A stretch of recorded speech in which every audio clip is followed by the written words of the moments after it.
यमुनानगर में सीता अपने बेटे कुशल के साथ रहती थी। बेटे कुशल के बड़े हो जाने पर वो उसकी शादी पास ही के गांव की एक लड़की खुशी से करवा देती है।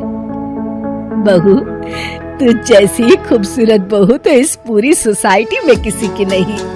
बस अब तू इस घर की सारी जिम्मेदारी उठा ले तो मेरी चिंता खत्म। ये ले इस घर की चाबी, अब से ये तेरे हवाले। माँ जी, आप चिंता मत कीजिए, मैं इस घर का पूरा ध्यान रखूंगी।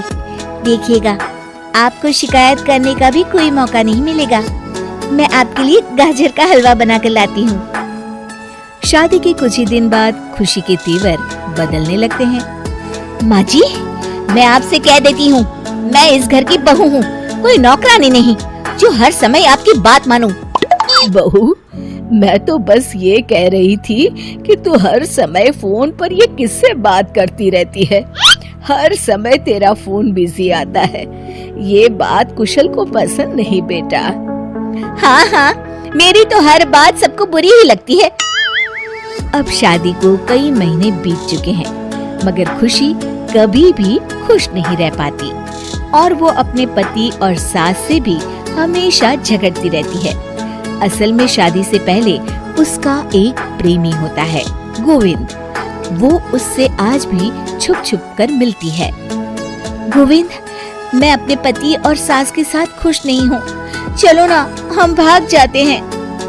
तुम एक काम करो, घर से सारा कीमती सामान ले आओ, उसके बाद मौका देखकर हम भाग जाएंगे। खुशी के पति और सास उसे बहुत प्यार करते हैं, मगर खुशी फिर भी उन्हें धोखा देती है और धीरे धीरे अपने घर से कीमती सामान को चोरी करके गोविंद को देने लगती है। उसकी सास को घर से सामान चोरी होने का संदेह होने लगता है। बेटा, समझ नहीं आ रहा, ये घर से धीरे धीरे सामान कैसे गायब हो रहा है। कौन सा सामान माँ? अरे वो चांदी के बर्तन जो मैंने बनवाए थे वो दिख नहीं रहे।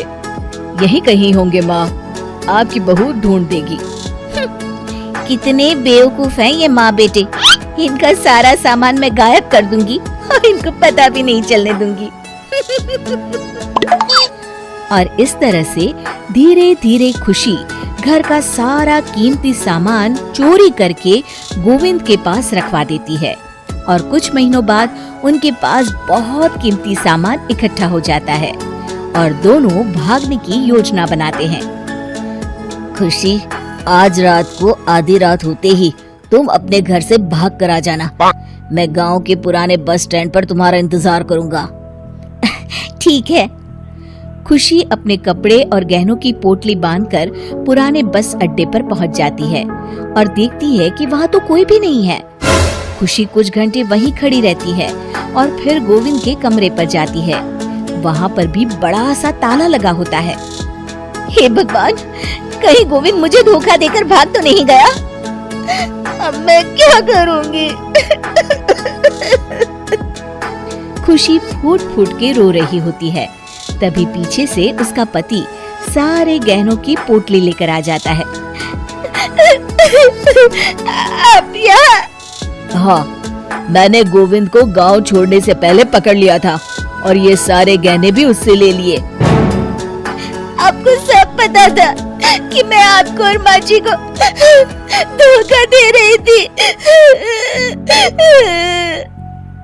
हाँ, मगर मुझे ये भी पता था कि गोविंद अच्छा इंसान नहीं है। अगर मैं तुमको समझाता तो तुम कभी नहीं समझ पाती। इसलिए मैं चाहता था कि तुम्हारी आंखें खुद खुले। मुझे माफ कर दीजिए। कोई बात नहीं खुशी, मगर हमेशा ये याद रखना कि तुम्हारे अपने कभी भी तुम्हें धोखा नहीं देंगे। माँ और मैं तुम्हें बहुत प्यार करते हैं और हम दोनों चाहते हैं कि खुशी खुशी खुशी हमारे घर रहे, क्योंकि तुम ही तो हमारी खुशी हो। हाँ, मैं आज के बाद आपको और माँ जी को कभी निराश नहीं करूँगी।